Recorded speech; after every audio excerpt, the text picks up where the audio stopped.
Otrzymaliśmy skierowanie na badanie moczu, wykonaliśmy je, a następnie lekarz skomentował je w systemie, że wyniki są bez istotnych odchyleń. Komentarz lekarza okazał się błędny, ale o tym dowiedzieliśmy się później. Tylko że my stwierdziliśmy wtedy, że skoro lekarz pisze, że nie ma istotnych odchyleń, no to nie ma się czego obawiać. Następny lekarz wysłał nas na badanie CRP i badanie krwi.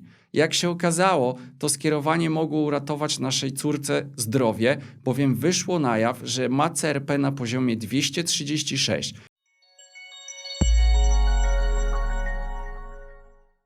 Cześć pacjenci! Zapewne część z Was, wchodząc na świadomego pacjenta po raz pierwszy, będzie zastanawiać się, co to za kanał, kim jest ten gość prowadzący i dlaczego podejmuje tematy związane z ochroną zdrowia, nie będąc lekarzem. Przede wszystkim zauważyliście może wspólny mianownik portali i kanałów, które zajmują się tematem zdrowia? Jeżeli nie, to zobaczcie pewną prawidłowość. Nawet gdy mają w nazwie coś z pacjentem, to wypowiadają się w nich przeważnie lekarze lub ewentualnie urzędnicy i to z ich perspektywy pokazywany jest ten jakże ważny aspekt naszego życia. A my uważamy, że powinno być miejsce również dla pacjenta. Miejsce, w którym propagowany będzie jego punkt widzenia, w którym pacjenci będą dzielić się swoimi doświadczeniami, a czasem pewnie mówić niewygodną prawdę, którą system wolałby przemilczeć. Tego nam brakuje i dlatego postanowiliśmy założyć ten kanał. A skąd się wzięło w ogóle zainteresowanie żony i moje, potocznie mówiąc, służbą zdrowia? Prozaicznie, od błędu lekarskiego, który dotyczył naszej córki. Wtedy zaczęliśmy zdobywać podstawową wiedzę medyczną, nie taką, aby udawać, że jest się lekarzem, ale taką, żeby wiedzieć, jak działać jako pacjent w danej sytuacji. A oprócz tego zauważać absurdy, które dzieją się wokół nas. Stąd, jeżeli korzystacie z naszej ochrony zdrowia i zauważacie w niej absurdy, jeżeli macie dzieci i nie chcecie popełnić błędów, które my popełniliśmy, jeśli chcecie zachęcić swoich bliskich, aby się badali lub na jakie objawy zwracać szczególną uwagę, ten kanał to miejsce dla Was i serdecznie zapraszamy Was do aktywnego uczestnictwa w jego tworzeniu. Dziś opowiem Wam, jak to wszystko się u nas zaczęło, jak nasz brak wiedzy przyczynił się do tego, że nasza córka była blisko sepsy, a później jak zdobyta wiedza pomogła nam reagować dokładnie wtedy, kiedy było to potrzebne. Nasza historia zaczęła się, gdy nasza córka miała 11 miesięcy i zaczęła źle się czuć, dodatkowo raz na parę dni miała gorączkę. Nie potrafiliśmy zlokalizować, czy i co ją boli, bo wtedy nie mówiła nic, ale bardzo płakała.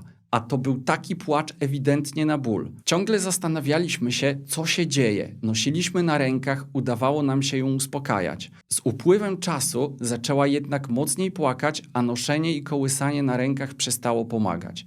W tym samym momencie odnaleźliśmy poradniki pediatry doktora Pleskota, dostępne za darmo w internecie, które gorąco polecamy młodym rodzicom i z których dowiedzieliśmy się, że gdy dziecko płacze i nie możemy go uspokoić nosząc na rękach lub tuląc, to dzieje się coś niedobrego. Poszliśmy więc do lekarza. Otrzymaliśmy skierowanie na badanie moczu, wykonaliśmy je, a następnie lekarz skomentował je w systemie, że wyniki są bez istotnych odchyleń. I gdybyśmy wówczas mieli choć podstawową wiedzę medyczną, to moglibyśmy uratować sytuację, ale jej nie mieliśmy i zaufaliśmy bezgranicznie. Komentarz lekarza okazał się błędny, ale o tym dowiedzieliśmy się później. Córka w wynikach miała 75 leukocytów oraz liczne bakterie. Tylko że my stwierdziliśmy wtedy, że skoro lekarz pisze, że nie ma istotnych odchyleń, no to nie ma się czego obawiać. Po paru dniach córka zaczęła się gorzej czuć, płakała w zasadzie non-stop. Rozmawialiśmy między sobą, co robić, czy może jechać do szpitala. Zdecydowaliśmy się jednak pilnie iść do kolejnego lekarza. Choć przecież dopiero co byliśmy u ostatniego, który skomentował, że nie ma istotnych odchyleń. Następny lekarz wysłał nas na badanie CRP i badanie krwi.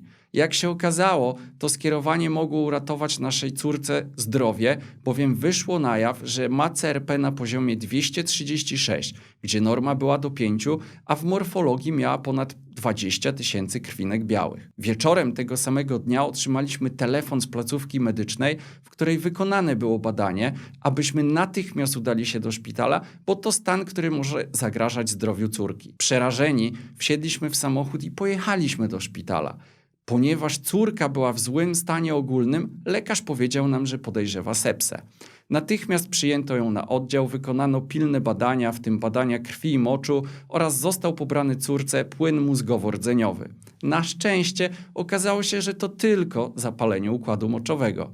Jednak myśl związana z sepsą nie dawała nam spokoju. Po wyjściu ze szpitala rozmawialiśmy z żoną i powiedzieliśmy sobie, że tym razem mamy szczęście, ale kolejnym możemy go już nie mieć. Zdecydowaliśmy, że nie będziemy mieć roszczeń względem lekarza, który popełnił błąd.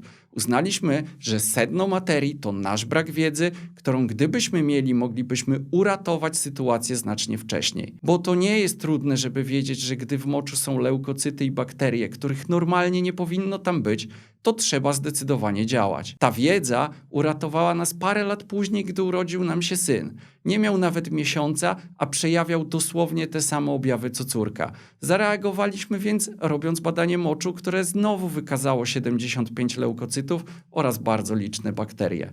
Po pobycie w szpitalu i leczeniu antybiotykiem zapalenie układu moczowego zostało zażegnane. Wiedza przydała nam się również w zeszłym roku, w którym nasz syn miał wysoką gorączkę, około 40 stopni, więc zdecydowaliśmy się od razu zrobić mu badania, mocz, krew, CRP. Okazało się, że w krwi miał prawie 14 tysięcy leukocytów, gdzie norma była do 12 tysięcy, a CRP miał prawie 160, gdzie norma jest od 0 do 5. A jednak lekarz na SOR-ze uznał, że te przesłanki są niewystarczające, żeby przyjąć syna na oddział. Ustaliliśmy jednak z żoną, że jeżeli następnego dnia znowu będzie czuł się tak samo źle i nie będzie żadnej poprawy, jedziemy do innego szpitala. I tak się stało. Tam zobaczyli CRP i od razu nas przyjęli. Zrobili swoje badania. Jak się okazało, CRP w jeden dzień wzrosło ze 160 do 210, a leukocyty z 14 do 24 tysięcy. Zrobiono też test m.in. na COVID. Okazało się, że syn miał COVID oraz infekcję paciorkowcem w tym samym czasie. Po 10 dniach leczenia w szpitalu udało się go postawić na nogi i zaczął z powrotem być żywym chłopcem. Ale co by było, gdybyśmy tej wiedzy nie mieli? Zaufali znowu bezgranicznie zamiast zastosować zasadę ograniczonego zaufania. Poczekalibyśmy nie jeden dzień, a kilka. Infekcja urosłaby do takiego poziomu, że skończyłaby się sepsą, a później informacja: przykro mi, robiliśmy wszystko, co w naszej mocy, trzeba było jednak przyjechać znacznie szybciej. Ale po co ja to wszystko wam mówię? Żeby uświadomić wam, że lekarzom trzeba ufać, ale nigdy bezgranicznie. Musicie też sprawdzać i weryfikować to, co zostanie wam powiedziane. To wasze zdrowie i nikt się o nie nie zatroszczy tak dobrze jak wy sami. Dlatego czytajcie, dopytujcie lekarzy, w szczególności nie bójcie się ich pytać. Pamiętajcie, że wielu lekarzy to świetni specjaliści, ale nawet im zdarza popełnić się błąd. Są tylko ludźmi, mogą mieć gorszy dzień, być zmęczeni, ale to, co wam pomoże, a w niektórych sytuacjach uratuje, to wasza wiedza i czujność. Jeżeli podobał wam się ten odcinek, zasubskrybujcie nas. Mam nadzieję, że kolejne odcinki również was zaciekawią. Czekamy na wasze historie, przesyłajcie je do nas, bo chcemy, aby Świadomy Pacjent był miejscem tworzonym przez pacjentów dla pacjentów. Do zobaczenia.